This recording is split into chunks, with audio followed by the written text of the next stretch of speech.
जय संविधान। आजकल संविधान न मानने वाले लोग भी संविधान की चर्चा कर रहे हैं, तो जय भीम के साथ जय संविधान आजकल जोड़िए। मंच पर देश के सबसे युवा और न्यूनतम नेता member of parliament Bahujan Samaj party के नेशनल कोऑर्डिनेटर कामजी गौतम साहब, बिहार के प्रभारी निरंतर साहब और तमाम नेता, हमारे सीनियर और बिहार के भविष्य के मुख्यमंत्री अनिल चौधरी जी, बिहार प्रदेश के अध्यक्ष शंकर महतो, जिनकी वजह से मैं चुनाव भी लड़ पाया और जिनकी वजह से मैं यहाँ कार्यक्रम में भी हूँ, उनका विशेष आशीर्वाद प्राप्त है। और तमाम पर बसपा के प्रभारी, बहुत लोग का मैं नाम नहीं जानता हूँ, उनके लिए माफ़ी चाहता हूँ, लेकिन वो तमाम नेता मैं जानता हूँ कि बीएसपी में काम करना मतलब अपने घर से खर्च करना, अपनी कमाई को लगाना, तो इसका एक अलग सम्मान है। और मैं बीएसपी का इसलिए सम्मान करता हूँ कि आज जो लोग संविधान का तमाम पार्टियां रोना रो रही है और संविधान के नाम पर वोट मांग रहे हैं, तो मैं उनको कहता हूँ कि बीएसपी एक 24 कैरेट गोल्ड संविधानवादी पार्टी है। और ये बात मैं इसलिए कहता हूँ कि देश में तमाम पार्टियां बनी चली, जब मानवर साहब को मौका मिला और बीएसपी सुप्रीमो मायावती जी को मौका मिला पार्टी बनाने का, तो उन्होंने आज तक बीएसपी का मैनिफेस्टो नहीं आता। उनका कहना है कि हमारा मैनिफेस्टो संविधान है और हम संविधान को लागू करेंगे अगर हम सत्ता में आते हैं तो।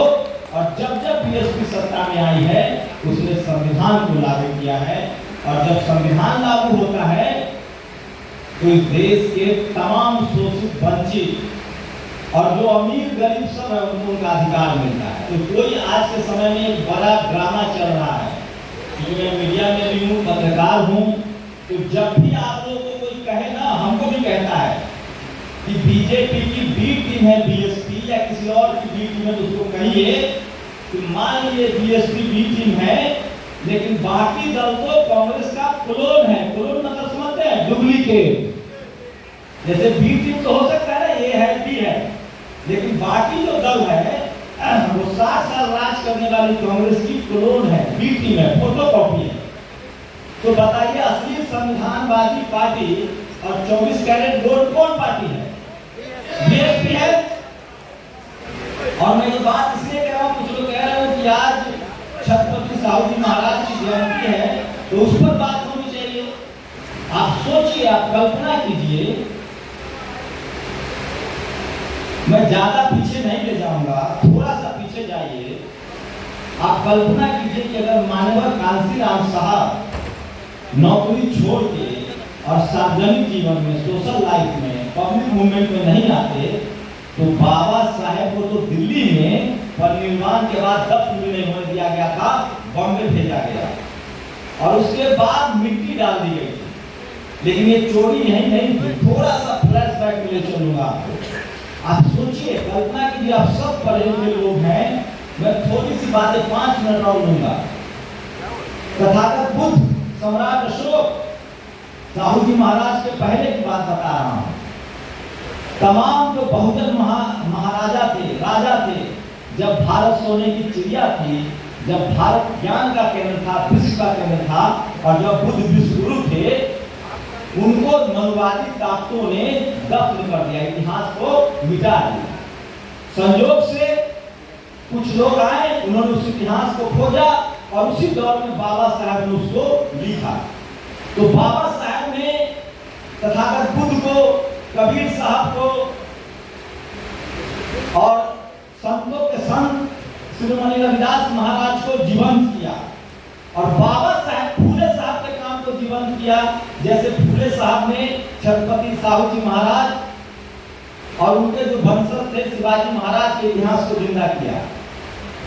लेकिन बीच में आजादी के बाद आप देखेंगे तो बाबा साहब का परिनिर्वाण हो जाता है और सारा इतिहास खत्म खत्म हो रहा था, राजनीति खत्म हो रही थी, और माननीय कांशीराम साहब ने सबको जीवंत किया और घर घर गए। और हमें तब पता चला कि हम कुर्मी हो, कुशवाहा हो, यादव हो, हमारे पुरखे राजा थे। फिर यादव सिंह यादव को किसने जिंदा किया? छत्रपति साहू जी महाराज के इतिहास को किसने जिंदा किया?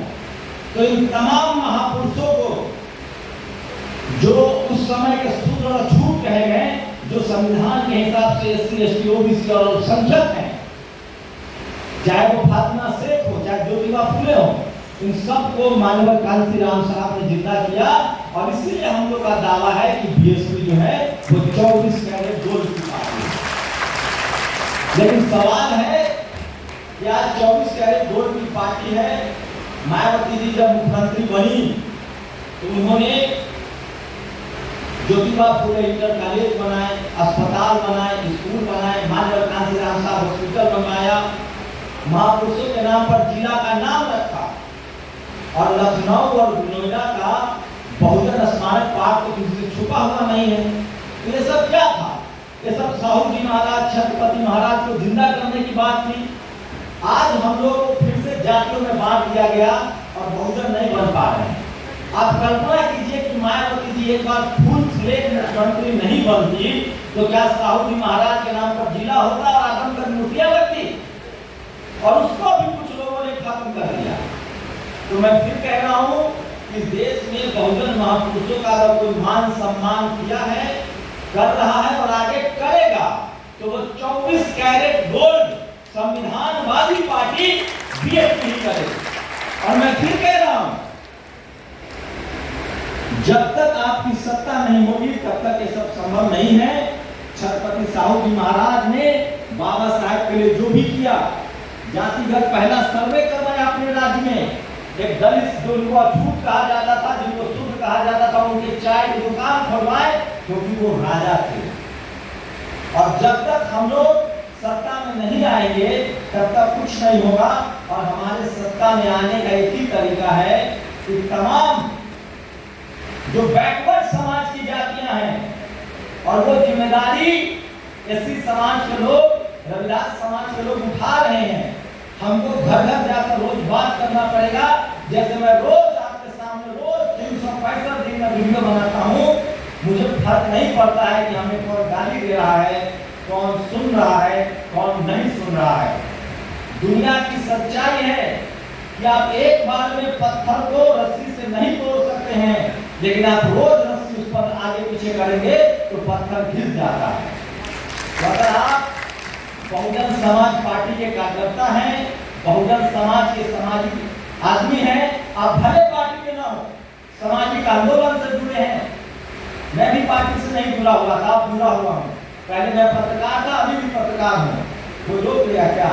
लेकिन सवाल है इस देश के 90% लोगों को साहू जी महाराज के भारत का सपना तभी पूरा होगा, साहू जी महाराज का सपना तभी पूरा होगा जब जाति जनगणना होगी और तमाम 90% लोग, आप लोग कल्पना कीजिए, जिन लोगों ने हमको जातियों में बांटा था, आज भी हम कुर्मी, कुशवाहा, यादव में बटे हुए हैं और OBC जब तक नहीं बनेंगे।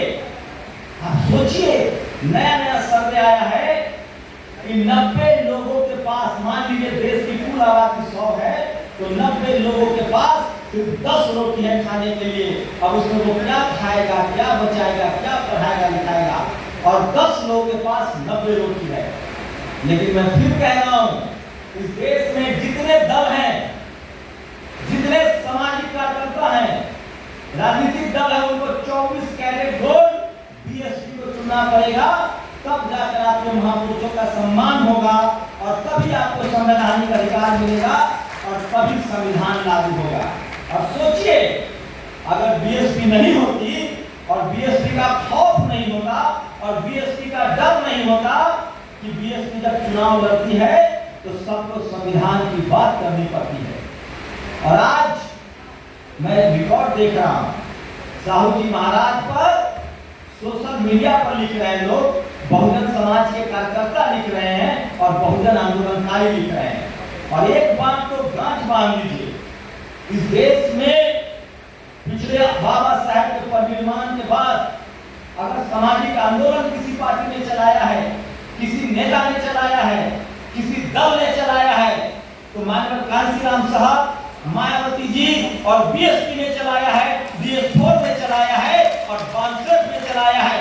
और आज भी कई हमारे साथी हैं बीएसपी के, वो भी आजकल दबी छुपी जबान में बोलते हैं। मैं तो खुला बोलूंगा कि जब तक बीएसपी सत्ता में नहीं आएगी, इस देश के 90% बहुजनों को अधिकार नहीं मिलने वाला है।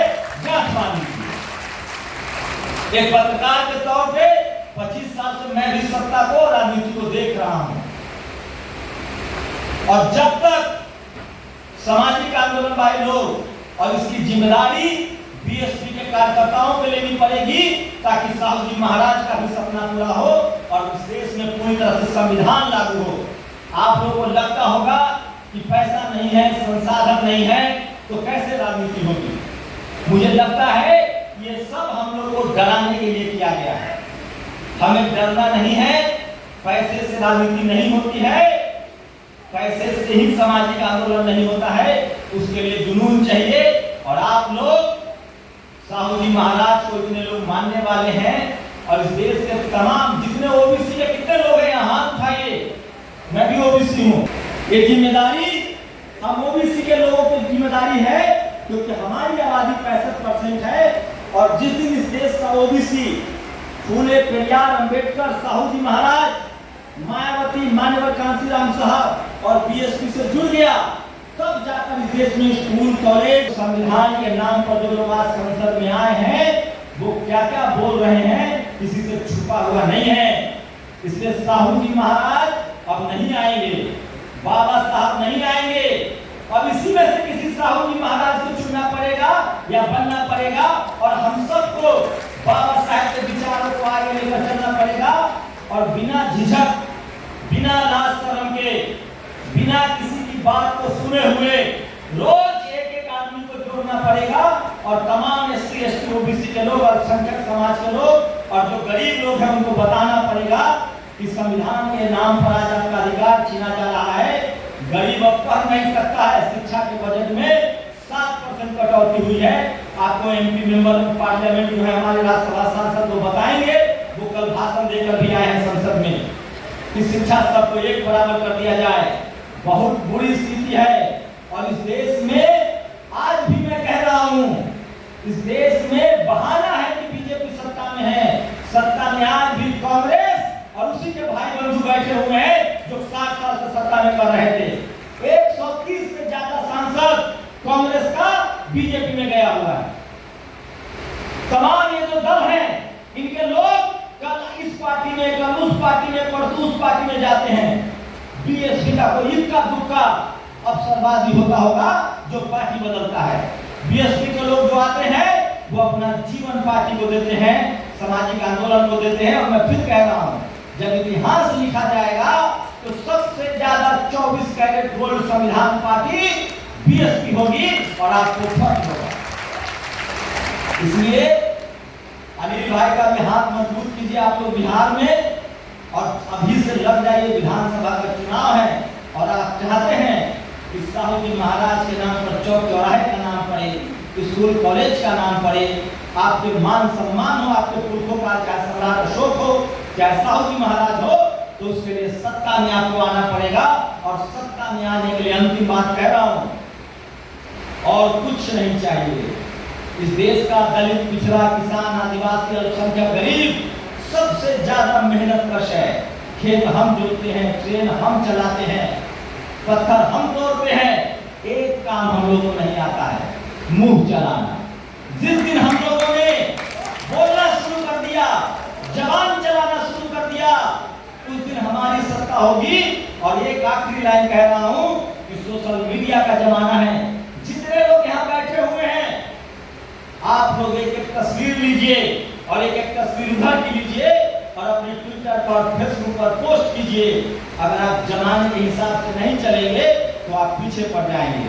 अब बैलगाड़ी से दिल्ली नहीं जा सकते हैं आप, आपको हवाई जहाज या ट्रेन लेनी पड़ेगी। अब सोशल मीडिया का जमाना है, आप काम करे ना करे, प्रचार करना पड़ेगा।